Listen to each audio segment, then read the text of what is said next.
Grace Mugabe, a woman who started as a quiet secretary and rose to become the most powerful woman in Zimbabwe.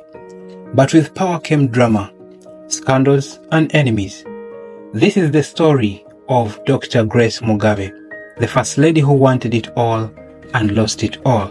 So grab a drink, relax, and let's dive into the rise and fall of Gucci Grace, wife of Robert Mugabe.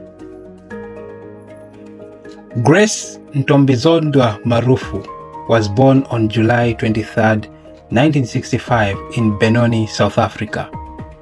Her family later moved back to Zimbabwe, then called Rhodesia.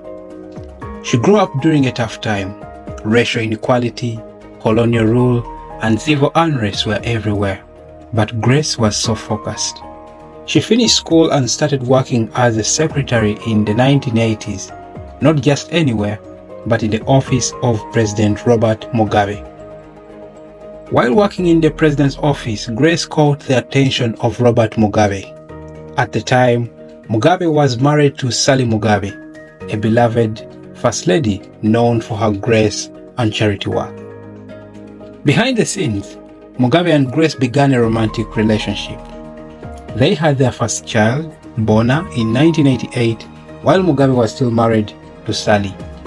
But after Sally's death in 1992, Mugabe married Grace in a lavish wedding in 1996. So she became Zimbabwe's new First Lady, and with that, Grace's quiet days were finally over. Now in the public eye, Grace started making headlines, not for charity work or diplomacy like most First Ladies, but for shopping.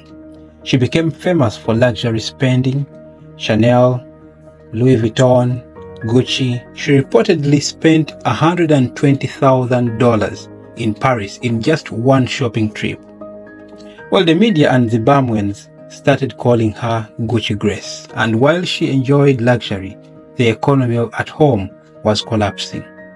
People were starving. Inflation hit 79.6 billion % in 2008. Yes, billions. Bread cost more than most salaries. Meanwhile, Grace was flying first class and buying properties overseas. But Grace didn't just want to shop, she wanted power. Around 2014, she became more political. She was given a PhD from the University of Zimbabwe in just 2 months. Imagine, something impossible. Most people take years, but she took 2 months. This raised eyebrows and serious questions. She became head of the women's wing of the ruling ZANU-PF party and started firing shots verbally at top politicians, including then Vice President Joyce Mujuru. Grace accused Mujuru of plotting against Mugabe. Mujuru was finally removed. Next, she set her sights on Emmerson Mnangagwa, another powerful vice president. Grace's allies pushed for Mnangagwa's removal too, and it became clear Grace was planning something big. She wanted to succeed Mugabe. She wanted to be president. In 2017, Grace made her move. She and her G40 allies, which is Generation 40, young politicians loyal to her, pushed Mugabe to fire Mnangagwa. It worked. Mnangagwa fled the country. Grace thought the path was very clear, but she miscalculated. The army led by generals loyal to Mnangagwa stepped in. Tanks rolled in Harare. It wasn't called a coup, but let's be real, it was a military takeover. They placed Mugabe under house arrest and told him to resign. The people, tired of suffering, marched into the streets in celebration. Mugabe finally stepped down on November 21st, 2017. His 37-year rule was finally over, and with him, Grace's political dream was dead. After the fall, Grace and Mugabe retreated to their mansion in Harare, known as the Blue Roof. Grace stayed mostly out of the spotlight, but trouble followed her. In South Africa, she was accused of assaulting a model with an extension cord. In Zimbabwe, her PhD was investigated, and her properties, including farms, they were all under legal scrutiny.